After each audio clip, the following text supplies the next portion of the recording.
లేకుండా నీ పరిస్థితి ఎట్లుందో తెలంగాణ సమాజానికి తెలియదా? నువ్వు తూగుతున్నావా, సోగుతున్నావా, నువ్వు నిలబడగలిగే పరిస్థితిలో ఉన్నవా? ఆయన బలంగా కొడతాడంట, ఆయన లేచి వస్తాడంట. సోషల్ మీడియాలో నాకు ఆయనకు పోటీ పెడితేనంట ఆయనకు లైక్లు ఎక్కువ వచ్చినాయంట. టిక్టాక్లో 10 ఏళ్ళు ముఖ్యమంత్రి చేసినోడు, కేంద్ర మంత్రి చేసినోడు ఇవాళ టిక్టాక్లో కేసీఆర్కు రేవంత్ రెడ్డికి పోటీ పెడితే ఆయనకు లైక్లు ఎక్కువ వచ్చినాయంటే నాకు తక్కువ వచ్చినాయంటే ఇవాళ వాళ్ళ కార్యకర్తలతో మాట్లాడుతున్నాను. నేను అడగదలుచుకున్నా, ఆ మధ్యలో బాలీవుడ్లో కూడా సల్మాన్ ఖాన్కు రాఖీ సావంత్కు కూడా టిక్టాక్లో పెడితే రాఖీ సావంత్కి ఎక్కువ లైక్లు వచ్చినాయి. అంత మాత్రాన ఆమె సల్మాన్ ఖాన్ కంటే గొప్ప నటుడు నటురాలు అనేవారని అనుకుంటారా? ఇవాళ చివరికి ప్రజలు తిరస్కరించి ప్రజలు డిపాజిట్లు జప్తు చేస్తే ముఖం జల్లక ఫామ్ హౌస్లో వండుకున్న చంద్రశేఖరరావు సోషల్ మీడియా టిక్టాక్లో నాకు లైక్లు వచ్చినాయని చెప్పుకునే పరిస్థితికి వచ్చిందంటే ఆయన మానసిక పరిస్థితి ఎట్లుందో తెలంగాణ సమాజం అర్థం చేసుకుంటుంది. పెద్ద మనిషి ఆయన వయసులో, నేనేం కాదంటలేను. ఆయన పిల్లలు యమకింకర్లాగా తయారై ఊరి మీద పడి మేస్తున్నారు. ఫస్ట్ నీ కొడుకుని అల్లుని కంట్రోల్లో పెట్టు చంద్రశేఖరరావు. నువ్వు రా సభకు 5 తారీఖు నాడో 6 తారీఖు నాడో స్పీకర్ గారు అనుమతి తీసుకొని ఏబిసిడి వర్గీకరణ మీద మా మాదిగ సోదరుల 35 ఏళ్ల పోరాటం, అదేవిధంగా 100 సంవత్సరాలు బ్రిటిషర్స్ ఉన్నప్పుడు కులగణన చేసిరు. 100 ఏళ్ల వరకు బలైన వర్గాలు ఎంతమంది ఉన్నారో వాళ్ళ లెక్క వాళ్ళకే తెలియదు.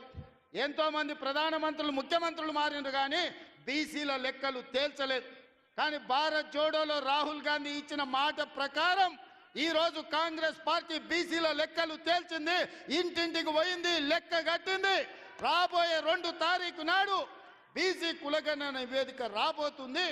అదేవిధంగా మాదిగల వర్గీకరణ మీద కూడా జ్యుడిషియల్ కమిషన్ నివేదిక ఇవ్వబోతుంది. ఫిబ్రవరి 1వ వారంలో అసెంబ్లీలో బీసీ కులగణన మీద, అదేవిధంగా మాదిగల వర్గీకరణ మీద సభను పెట్టబోతున్నాం. నీకు చేతనైతే చిత్తశుద్ధి ఉంటే సభకు రా, చర్చ చేద్దాం. నువ్వా మేమా తేల్చుకుందాం. నీ ఫామ్ హౌస్లో నీ వంది మాగదులను, నీ భజన చేసేటోళ్లను నువ్వు వాళ్ళను జమేసుకొని వాళ్ళ ముందల పొంకనాలు కొట్టకు చంద్రశేఖరరావు. నువ్వు కాలం జల్లిపోయిన 1000 రూపాయల నోటువే. ఆ నోటు పెట్టుకుంటే ఎవడైనా జైలుకే వెళ్తాడు. ఒకప్పుడు 1000 రూపాయలకు చాలా విలువ ఉండే 1000 నోటుకి. అవునా? 1000 నోట్లు ఉన్నాయంటే ఆయన మునగాని కింద చూసేది. ఇప్పుడు 1000 నోట్ల రూపాయలు ఉన్నాయంటే తీసుకుపోయి బొక్కలు వేస్తారు. చంద్రశేఖరరావు గారు కూడా రద్దయిపోయిన 1000 రూపాయల నోటు, ఇంకా దానికి విలువ లేదు. తెలంగాణ సమాజంలో నిన్ను అడిగేటోళ్ళు లేరు చంద్రశేఖరరావు. నువ్వు ఫామ్ హౌస్లు ఉండి ప్రజలతో నీకు బంధం తెగిపోయినట్టుంది. ప్రజలు ఏం ఆలోచన చేస్తున్నారో చూడు. రైతులకు రైతు భరోసా అందింది. ఇది నా జవాబు, లెక్కలు అసెంబ్లీలో చెప్తా. రైతులకు 21,000 కోట్ల రూపాయల రుణమాఫీ జరిగింది. రైతులకు వడ్ల కోసం 500 రూపాయల బోనస్ ఇచ్చినాం. రైతులకు వ్యవసాయానికి 24 గంటల ఉచిత కరెంట్ ఇచ్చినాం. రైతులకు 200 యూనిట్లు ఇంట్లో ఇవాళ ఉచితంగా ఇస్తున్నాం. ఆడబిడ్డలకు బస్సు ఉచితం ఇచ్చినాం. ఆడబిడ్డలకు 500 రూపాయలకు సిలిండర్ ఇచ్చినాం.